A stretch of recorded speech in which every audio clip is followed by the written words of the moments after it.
My name is Dixie Vandersluys, and Katie White and I will be presenting next month for the professional lecture series on thinking theory in an elevator.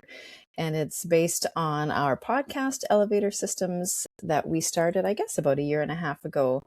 And my goal with the podcast was sort of just a starting point, an introduction to Bowen theory for people to clearly and simply and hopefully accurately present the theory so that it is a bit of a starting point for people and for their own thinking and understanding of the theory of themselves and relationships, and to sort of spur on further thinking and learning in everyday life. So that's one of the things that we'll be talking about next month.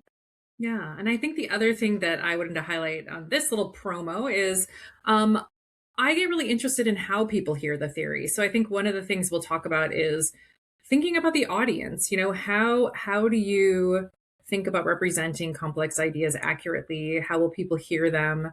As well as the pressure from the larger Bowen community about not diluting or eroding ideas in theory. So I think that complexity is on our mind as we're working and talking with people. So hopefully there will be lots of good things to share, and I'm interested to share about our process and how we've been doing some own personal research in the background as we're thinking about this way of getting Bowen theory out into the world.